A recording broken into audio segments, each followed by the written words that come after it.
All right, guys, we're back with another one. Still have this crappy mic. Sorry. Napoleonic Wars, Battle of uh, Eylau. Sure, I don't know how to say that. 1807. So we've been doing all those series, right? We went through the Italy campaign. We did Toulon. We did the Egypt. We did the coup, crossing the Alps, and then we're kind of back on the main Napoleonic Wars series, I guess. And now we're doing this battle. We've already done um, Austerlitz, and then we also done the Jena um, our Auerstead, I think. I'm not very good at pronunciation. Sorry, guys. Um, so we did those two, and then you guys in the comments informed me that before the next one, there's this one. So I had already recorded that one. So now I'm going back to do this one. So I'll upload this one and then the one I recorded, and then I'm assuming it's just straightforward chronologically on the playlist for Epic History TV. So we'll continue to do that, and then obviously, if anything changes or if anything new comes out, you guys can shout at me in the comments. I will go back and react to it. I know we're waiting on a couple things from like the St. Vincent or Nelson's battles. We did the Cape St. Vincent. I think we're waiting on another one of those. And then there was supposed to be another Italian one after so we did the one where he crosses the Alps, right? And there's supposed to be another one, but it hasn't come out yet, as far as I know. So if anything changes, you guys can let me know, and I'll obviously go back and react to that too. So not a problem. All right, let's get going. January 1807. French Emperor Napoleon Bonaparte, victor of Ulm, Austerlitz and Jena, was near the height of his powers. His Grande Armée had swept all before it. Now, in the depths of a bitter Polish winter, he sought the final victory that would make him master of Europe. His target? The Russians, supported by the remains of the Prussian army. But many months of campaigning had exhausted even his toughest veterans. Yeah, I suppose so. Most had not seen France in years, and the war in Poland seemed to offer only freezing mud, hunger, and a stubborn enemy who did not know when he was beaten. At Pultusk, the Russians had fought courageously and thwarted Napoleon's first attempt to outmaneuver their army. But another opportunity would soon emerge. Command of the Russian army had recently passed to General Levin August von Bennigsen. Despite his German name and Hanoverian roots, he was a veteran of 34 years' service with the Imperial Russian Army. Wow, that's a long time. On the 27th of January, with 77,000 Russians and 13,000 Prussians, Bennigsen launched a surprise winter offensive, targeting Marshal Ney's exposed 6th Corps. But Ney escaped, and Bernadotte's 1st Corps fought a successful rearguard action at Moringen. Now Napoleon would turn the tables on Bennigsen. As soon as he'd learned of the Russian advance, he'd begun planning a grand encirclement of the enemy. Suddenly, it was the Russians who were exposed. But Bennigsen got wind of Napoleon's trap just in time and began a hurried withdrawal. 5 days of relentless marching followed, with Marshal Murat's vanguard nipping at the Russians' heels all the way. But despite a series of furious assaults on their rearguard, ably commanded by Prince Bagration, the French could not break through. Okay. The pursuit continued, even as temperatures plummeted.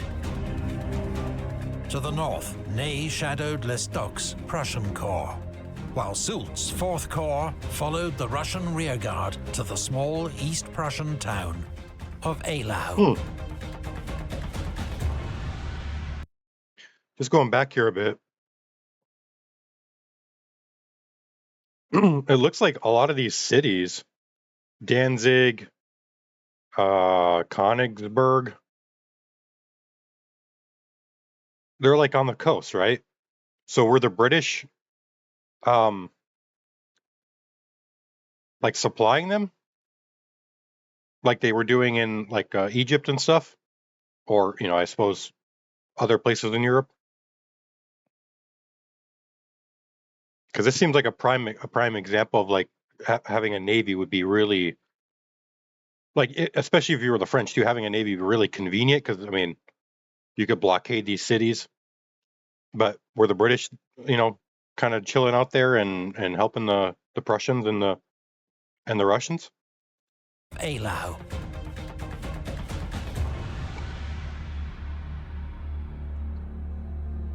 Okay, Battle of Eylau.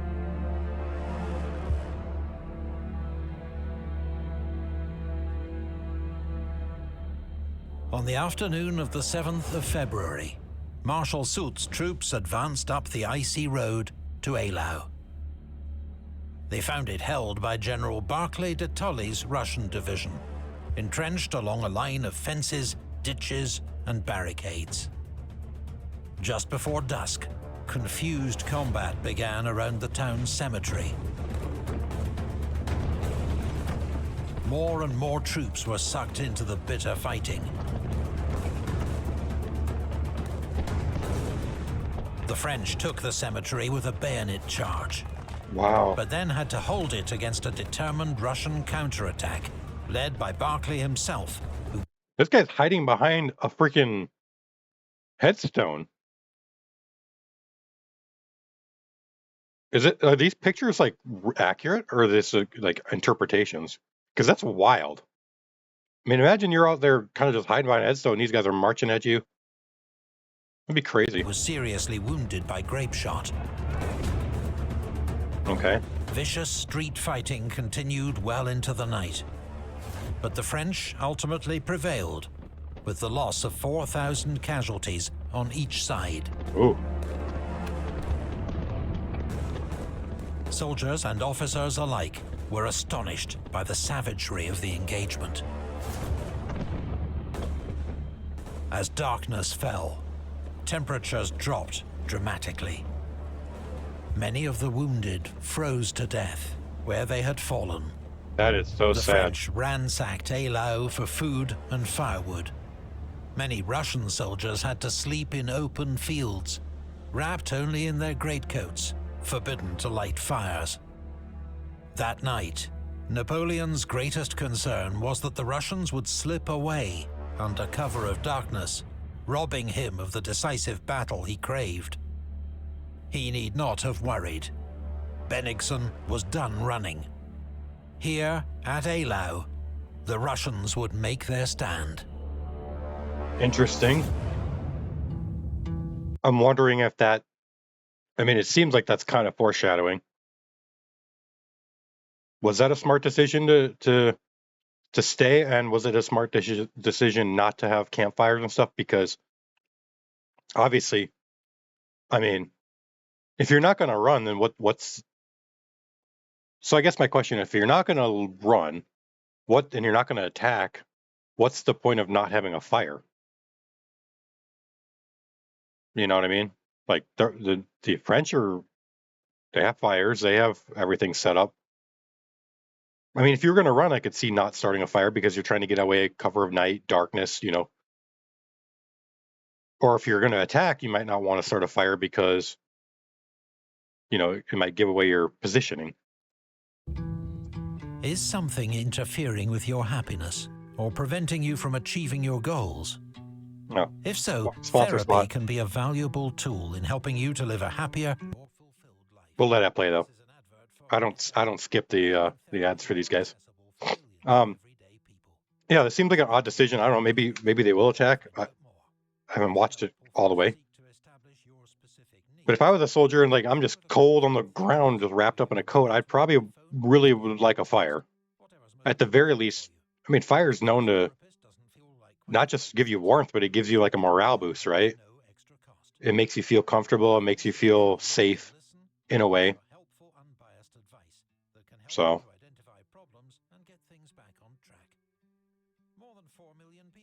If you need help, guys, you can use their sponsor too, BetterHelp. Or visit betterhelp.com/epichistorytv to get 10% off your first month. Thanks to BetterHelp for this paid partnership. All right, we're back. Day 2.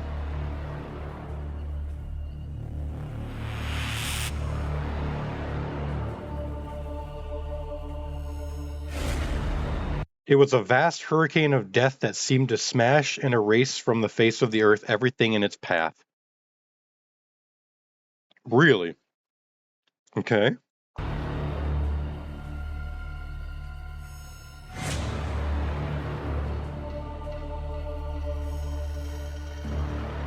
Before dawn, Napoleon was on Eylau's cemetery knoll, trying to make out the Russian lines through his telescope. He was surprised by what he saw. 67,000 Russians packed into 2 great lines along a 3-mile front, with well-defended villages anchoring both flanks. Open ground lay between the 2 armies, providing a clear field of fire for Bennigsen's 400 guns, a huge amount of artillery for an army of the age. That's a lot, yeah. Napoleon had Soult and Augereau's depleted corps, plus the Imperial Guard and Murat's reserve cavalry, just 45,000 men and 137 guns. But Napoleon was expecting Davout's Third Corps, 15,000 men, to arrive at any moment, in perfect position to fall on the Russian flank. At dawn, as French troops were still getting into position, hundreds of Russian guns opened a massive bombardment. In Eylau, there was chaos, as round shot crashed through buildings and tore through men. French guns soon answered the Russians in kind. It was the largest combined artillery bombardment the world had yet seen. Wow. It lasted nearly 3 hours. Holy cow. While Bennigsen had quantity, French crews were more experienced, and against the densely packed Russian lines, they couldn't miss.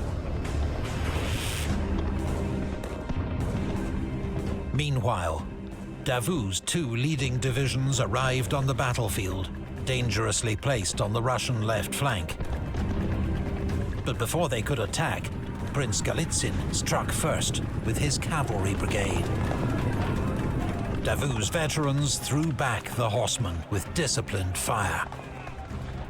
Golitsyn's charge, however, bought time for General Davout to reorganize his defensive line to face the new threat. When the Iron Marshal attacked around 8 a.m., he found the enemy entrenched on a ridge with formidable artillery support. Davout's lead division was mauled, suffering 1,500 casualties as it was thrown back. This check on Davout alarmed Napoleon. He feared the Russians might withdraw before his trap could close. It was, he decided, the battle's critical moment. Orders flew out to Marshal Augereau's 7th Corps and General Saint-Hilaire's division. They were to launch a frontal attack against the enemy. That's crazy. At all costs, the Russians' escape must be prevented.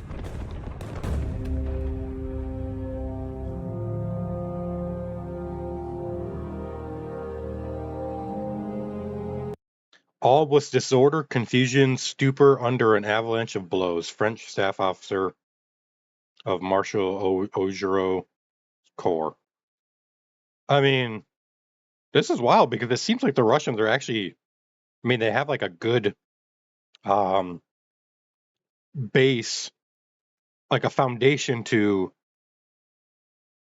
withstand the French attack. I mean, there should be something said, obviously, about the quality of the French troops as well, and the French generals and other, the like brigade and regiment and division commanders. I think, obviously, like we see Davout, the Iron Marshal. Like the French have a high quality of officers, and I think that's going to make a big difference too. Obviously, when you're leading a huge attack and you're facing a wall of cannon and a wall of musket fire.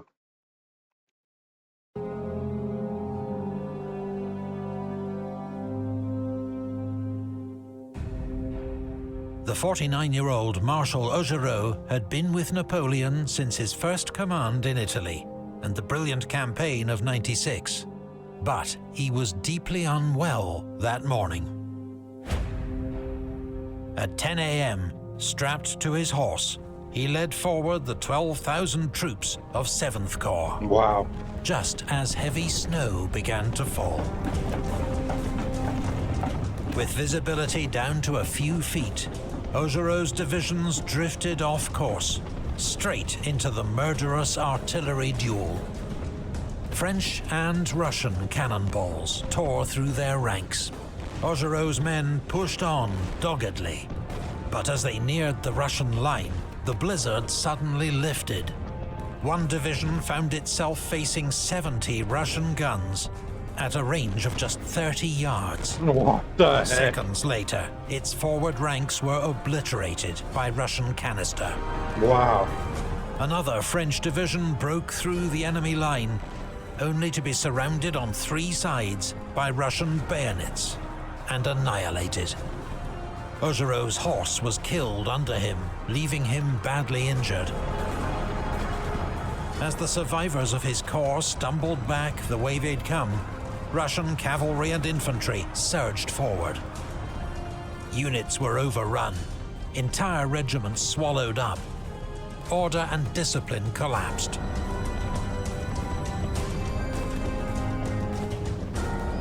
One of the few units to maintain order was the 14th Infantry, nicknamed the Brave for its heroic role at Rivoli 10 years before. But now they were outnumbered and surrounded.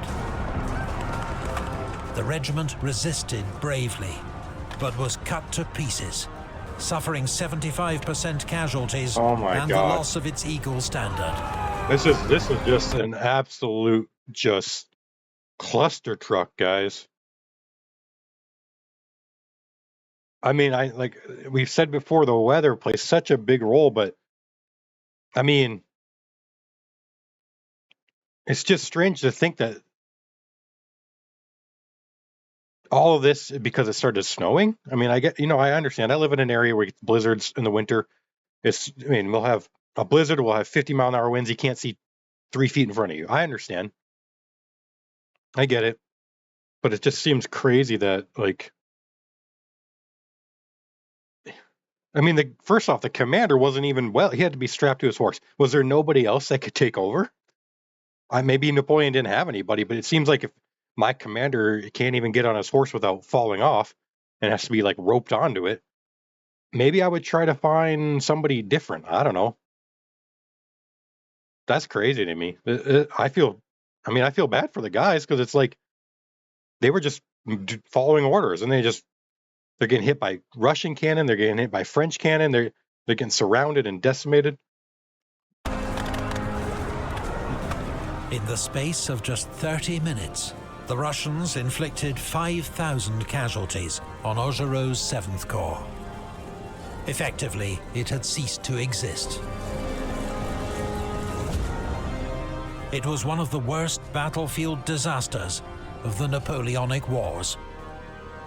For the French, Eylau was no longer a fight for victory, but a struggle for survival.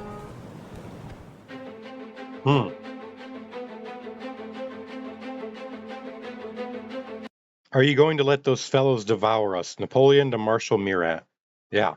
Okay, let's see what he can do, because I like this guy. He seemed very courageous, I suppose, but a little crazy too, maybe.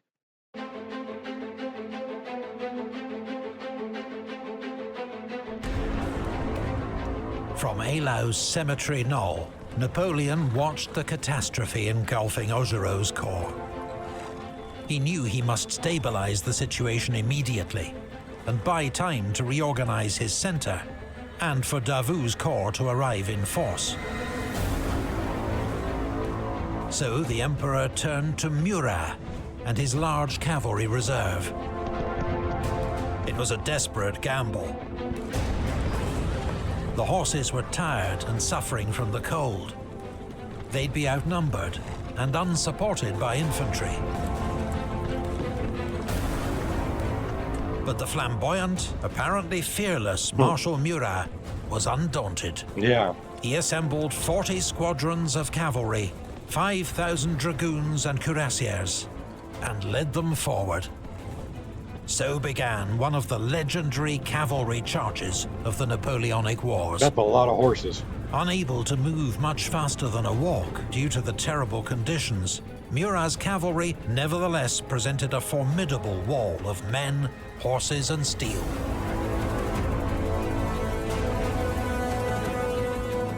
General Grouchy's dragoons, in the lead, drove back the advancing Russians.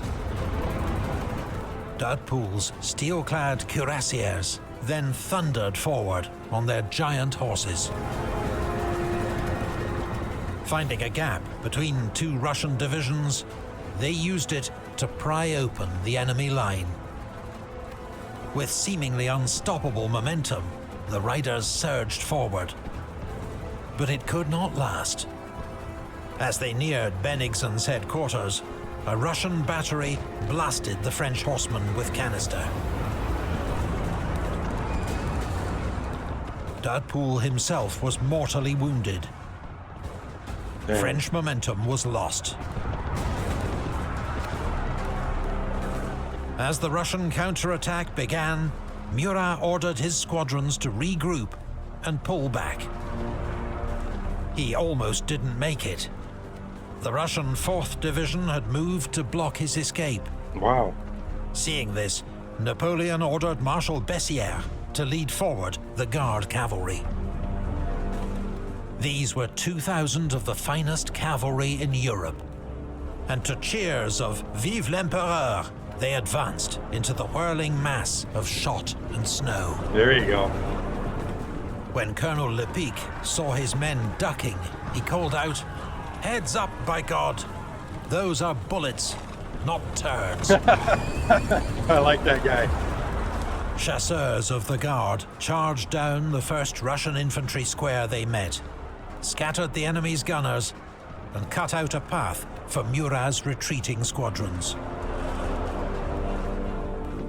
The French charge at Eylau would go down as one of the boldest, most desperate military maneuvers of the age. The losses were terrible in men and horses, but it succeeded in its mission. The Russian advance had been stopped in its tracks, and the initiative had swung back to Napoleon.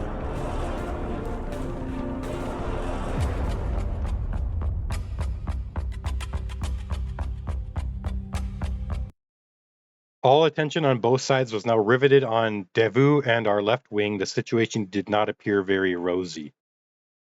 Yeah, this is wild, man. Like, obviously, Napoleon's still waiting for a little bit of reinforcements. But was the thinking of the Russians more of a defensive posture? Because it didn't seem like they did a lot of, offensive maneuvering. And maybe they couldn't because of the artillery dueling going on, but they did outnumber the French in guns, and, they did have a little bit of the Russians had a little bit of a lucky break when it came to Augereau and his, division or whatever being, completely almost wiped out. So I'm really surprised that the Russians didn't make any sort of offensive maneuvering. I mean, maybe they couldn't because of the French cavalry charge too. I don't know.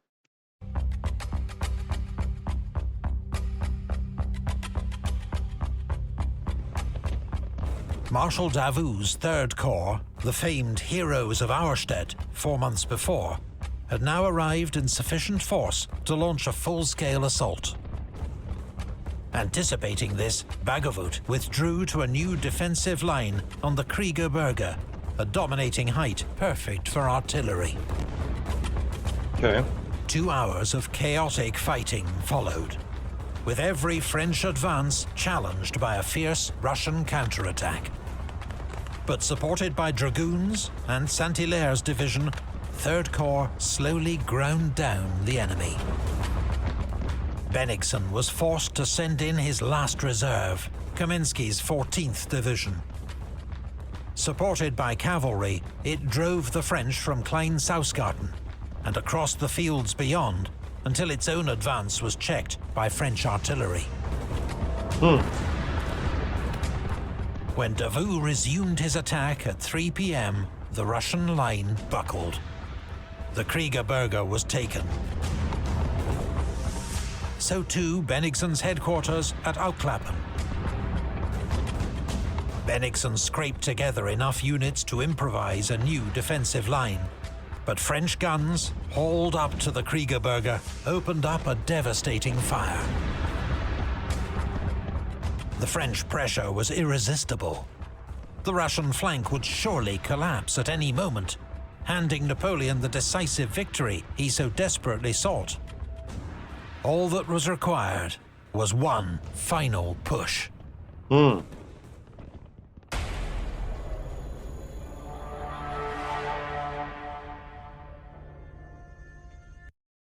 Good God, the Prussians are here too. Oh no.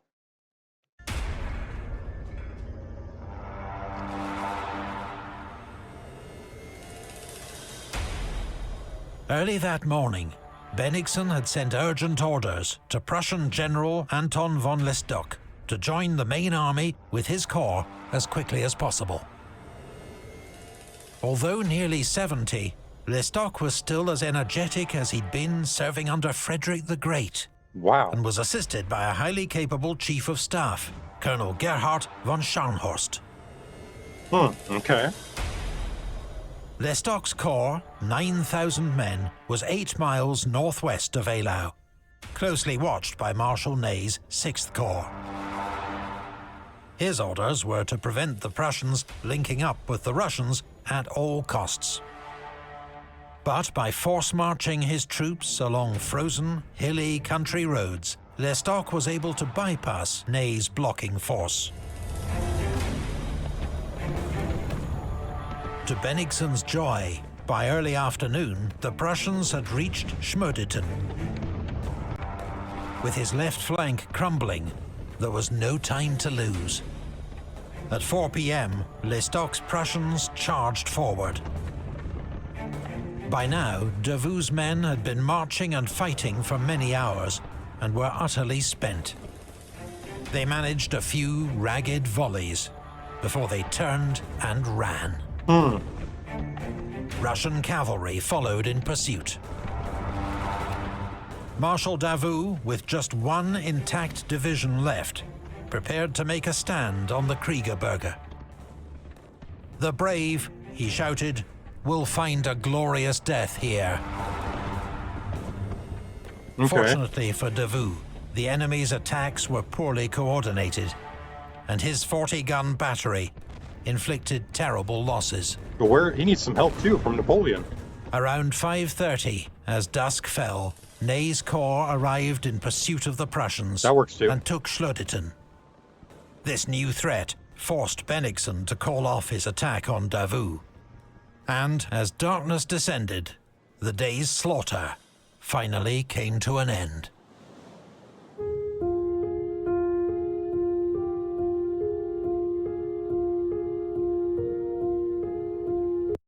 No matter where one looked, one saw nothing but corpses and beheld men dragging themselves over the ground. One heard nothing but heart-rending cries. I went away horror-struck. Man. Rest in peace to all those guys, man. Holy. What a terrible, terrible situation. War is always terrible, but, you know, in this day and age, what they're fighting in with not much medical care. I don't know. It'd be very horrible to see and hear.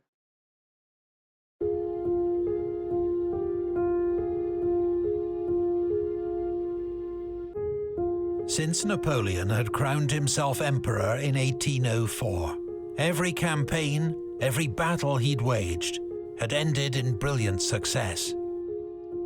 No longer. Bennigsen, learning the true scale of his army's losses and its critical shortage of ammunition, withdrew overnight. The French were left holding a frozen, corpse-strewn battlefield, allowing Napoleon to claim a victory. But in reality, Eylau had been a murderous slaughter, without a winner. Yeah. As Marshal Ney exclaimed on seeing the battlefield, "What a massacre!" and without result. Exact casualty figures are unknown, due to the chaos and conditions of the battle and the scale of loss. But it is likely that the Russians lost 20,000 men, killed, wounded or captured. The French, perhaps as many as 25,000. What is clear is that thousands of French veterans, the victors of Ulm, Austerlitz and Jena, met their end on the snowy fields of East Prussia. Napoleon's Grande Armée would go on to achieve many more great victories, including a crushing victory over Bennigsen's Russians at Friedland 4 months later. But after the brutal losses of Eylau, it was never the same.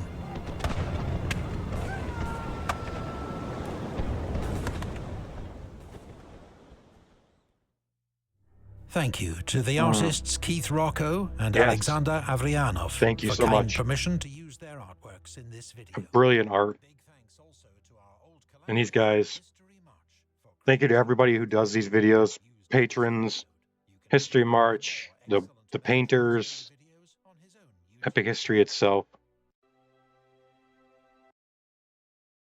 What can I say, guys? That was not... It wasn't what I expected. And I mean that in the fact that I thought, you know, just seeing Napoleon's previous battles were so... I don't want to say easy, but they just seemed so quick and decisive. And then watching this one and seeing the terrible carnage, I don't know, it makes me sad, because obviously war is war. I get it. It's sad. It's devastating. But I mean, I guess the French were victorious, but I mean, I don't even really want to count that as a victory. It just seemed like a waste of life in a sense.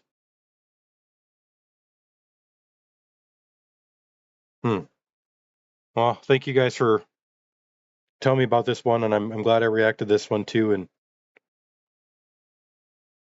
just makes you think a lot more about the tragedy of it all. And obviously, it doesn't diminish Napoleon, his skill and his brilliance at all, but it does leave a sort of dark mark on his overall campaigns, in a way, at least for me, because it seemed like the strategic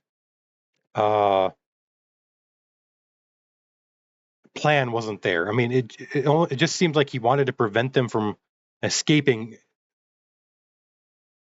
So this might be weird to say, but it felt like he wanted to prevent them escaping more than he wanted to win. And that might sound weird to you guys. It's just the only way in my head that I can that makes sense to me to say.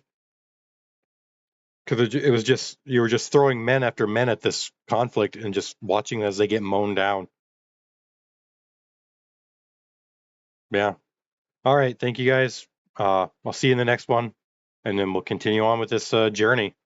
Peace.